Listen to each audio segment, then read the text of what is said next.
Okay, so this is our Daddy Chris. Very busy. Sa, anong tinatawag mo dyan? Pag dahon saging, preparing for budbud. Dahon ng saging, guys. Tapos, nagluluto na din siya ng ng nyog. Gagawa kami ng budbud ngayong Pasko.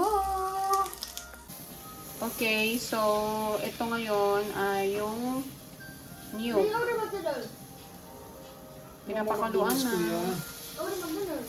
No, next time na. So ngayon guys, naglalagay na ako ng sugar. Ewan ko kung ilan ito. I think, titikman ko na lang. 2, Anong gusto mo? Matamis ba? O tama lang? Depende naman yan. 3, 4, 5, 6, 7 muna siguro. Tapos tikman ko lang. Tapos i-adjust ko na lang siya. Kung ano yung gusto ko. Ayoko kasi siya ng masyadong matamis na budbud. So yung tama lang. Ayan. 7. I think matitikman natin to kung ilalagay na natin yung no? Lagyan ko rin ng luya yan. Yung, ano ba yun? Matitikman na natin to kung ilagay muna natin yung, Siyempre, tikman mo mamaya. Pag medyo malapot-lapot. hindi, lagay mo muna yung yung, ano ba yan? Malagkit? Malagkit, o. Para alam mo kung tama na ba.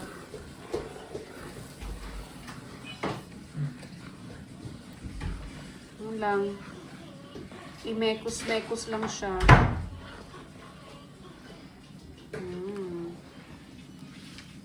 Tapos ito yung malagkit, binabad namin siya ng buong gabi.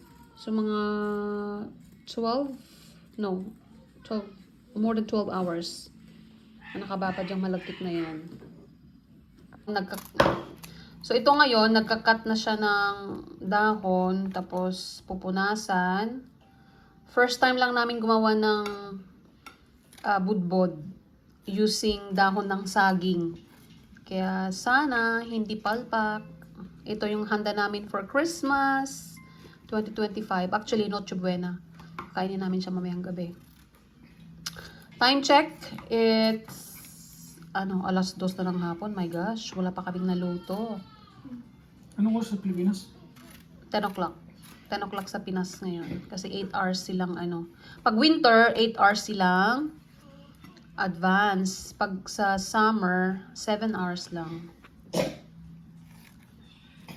So, ito yung vanilla. Lagyan mo siya ng 1 teaspoon lang. So, ito na. 1 teaspoon ng vanilla essence para bumango yung budbud. Experiment lang! Sa Pilipinas pa sana ito. Naku po. Bili na lang kami doon sa palengke. Walang kapagod-pagod. Kaso, dito, ang dami ng bilhan eh. Saka, mahal. Kukunti lang yun. Magkano yun? 5 pounds? 3 piraso lang ata. No. Masyadong mahal. So, gumawa na lang kami ngayon. So, yan. Nalagay na yung Tingnan mo videohan. Oo nga eh. Sinagay lang kasi ako, nandyan na siya sa may kawali. Ayan. Lutuin mo ba saglit yan? Oo, kung sa matuyo siya, saka mo ilagay sa dahon. Tapos, steam yung dahon. Oo.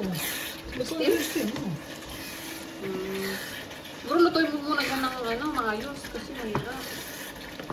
No? Yummy. Okay. So now, tuyot na siya. No? Ito ba yung babalutin? Tapos, i-steam pa ulit, no? Oo. Para maluto talaga.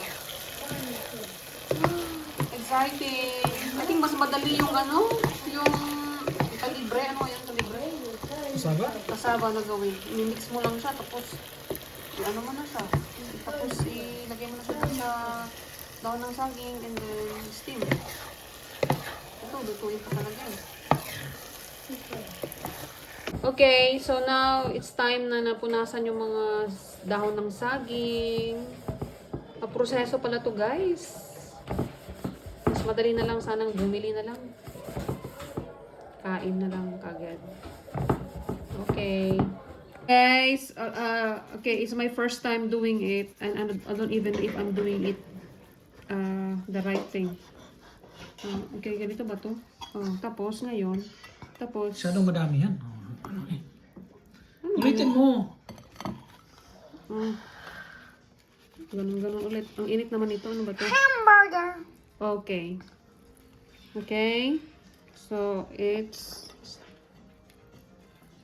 Okay. Okay. You need to congratulate me now, Matthew, because I managed to Yes, do sir. it. Yay! Well done. I'm gonna. Okay. So, this is Daddy. Is very good sa balot ng... Pagbubukos. Ang tawag ng bukos. Siargao. Pagbalot ng... Anong tawag ito? Budbod. I'm so proud sa ating dalawa. Sa ating Christmas na handa. Budbod. Sa amin, gano'n naman ah.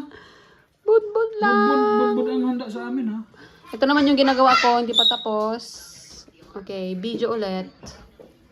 So, ito na. Ini-steam na namin siya. It's been steaming for 1.5 hours. Tingnan namin kaninang tinikman after 1 hour of steaming. Medyo matigas pa. So, ngayon, after 30 minutes, ito na siya. Pwede na. Sarap ang budbod. Yay! Yay! Yay! Yay! Hey everyone, please do like and subscribe for you to my channel. And forget for the click here to subscribe and this for more videos and fun. Don't forget me and don't miss our videos.